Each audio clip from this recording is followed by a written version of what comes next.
Good morning everyone in the great worldish sphere. It's been a bit of a tumultuous 24 hours here in the UK. The wind's been blowing. It's one of those storms that's been given a name, but I don't know what it is. But I drove up here this morning and the roads were full of branches. And when I'm looking around me now, it's full of small twigs and small branches and leaves and rubbish. And I hope nothing falls on me, but as long as it falls on my head, it shouldn't be a problem. It's blowing like crazy, but I hope it doesn't affect our recording too much. Now, what I wanted to talk about today, it may only be a brief one, but it's something I kind of think about quite a lot, is how we walk through life, how we go through life, looking without actually seeing. And I think this happens whether you're out in the countryside, whether you're at the shops, whether you're in the city, whether you're in your own home. We go around looking but not seeing, because what we do, we kind of walk round seeing the world as obstacles. We've got this rubbish going on in our mind. There's always thoughts, there's always ideas, there's always music in the background kind of thing. So all we're doing is walking around detecting obstacles to move around. It's like when you drive and you go a certain distance and then you look back, you think back and you think, I can't actually remember driving there. And life is like that. And I think we miss out a lot if we don't see. We all do it. I do it. I can walk round and something will come into my mind. There'll be a bill to pay. There'll be some appointment I've got in the future, whatever thing, or some news I've heard, and then that's playing in the background and it takes over our senses, so that then we're just navigating through a world. And if we're out for a nice walk for an hour or two, we could be navigating through that world and then going home and missed so much. And I think it's incumbent on us, when we're out, if we want to make the most of the situation, make the most of the experience, is to see rather than look. And you might say, well, it's no big deal. What the hell? We're just going through life. If we want to see things, we'll see them. But it is a habit we get into.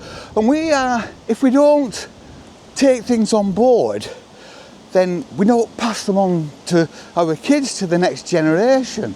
Just teaching your kids to see, to appreciate what's around you. Because if you don't, if we all just walk through life blithely, not actually seeing, just looking, just negotiating life, avoiding the obstacles that are there, then if we don't teach our kids different, they're going to go through life just negotiating it, just avoiding the obstacles there.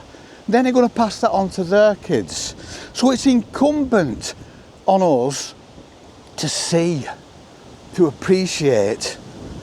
But how do we do that? How do we go from just walking through life and then going home at the end of a walk, even if it's in the countryside, around the shops, whatever, going home and not having a great deal of recollection about that? So we're also missing out on valuable memories, a beautiful walk. That should be imprinted. If we go out in the countryside or anywhere and we're impressed, and it makes, and the sounds and the smells and the sights, if that makes an impression and leaves an indelible impression on our mind, it's like a valuable memory, isn't it? It goes down in your memory banks. Something to remember from the past. The only memories we really have from the past, I think, are either the very, very pleasing ones or the very, very traumatic ones, aren't they? They're like fairly insignificant ones are never stored away, or they're stored away so deep into our memory banks that they aren't really available. But they should be saved as well. This day, windy as hell today.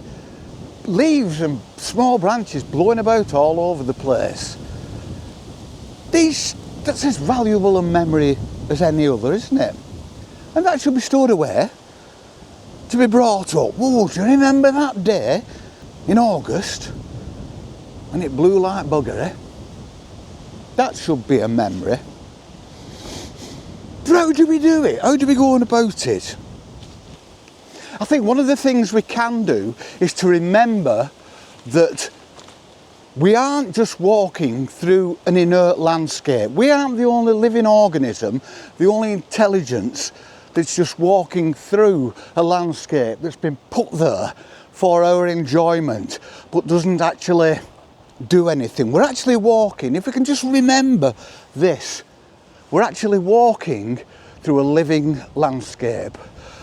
A leaf is like the zenith of nature's development. It's massively complex. Appreciating that as we look round us, like I'm looking round now, it's grass, it's leaves, it's trees, it's animals.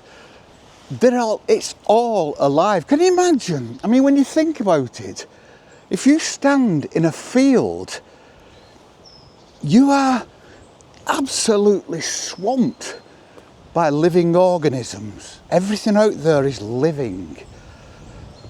It might not be sentient like us, but it's still living, and it's still got a place in the landscape. And we affect it. We walk through the grass, we kill some of the grass. That grass comes back and develops again. But we should, as long as we understand that, when I look at this tree here, it's living, it's something living. And if we can just appreciate that the world around us is living, it goes some way to encouraging us to see rather than to just look. Even if we're in a town and we're looking and it's just architecture, there's other people there, people are moving around. Organisms like ours, everything is moving around and interacting with each other. And I think it's just so important to remember that. If we can just clear our minds, I know that's not easy because it's full of bits of things, complications, little things, and we've got used to doing that. I mean, you have to train yourself. It's like meditation, just training your mind to be clear, to get rid of distractions. And I think if you can do that to some extent, and then you're aware of what's going on around you, that awareness then pushes distractions out of the way quite easily. And then you're just aware. There's no place in your mind for distractions because your mind's just full of what's going on around you. Seeing is far more rewarding than just looking. You see with your brain and your emotions, whereas you just look with your senses that guides you through the landscape like a game of Tetris. And I think it's far more rewarding to see rather than to look. People may poo-poo this little video as trivia, not really that important, but it is to me, and it's something I do think about. Because like I keep saying, we're only here for a brief second in time and then we're gone. So you've got to appreciate every bloody second that you've got here. See the world. The sun's just coming out now. All the colours of the leaves have changed. The colour of the grass has changed. The way the light comes through the trees is changed. And they're all living.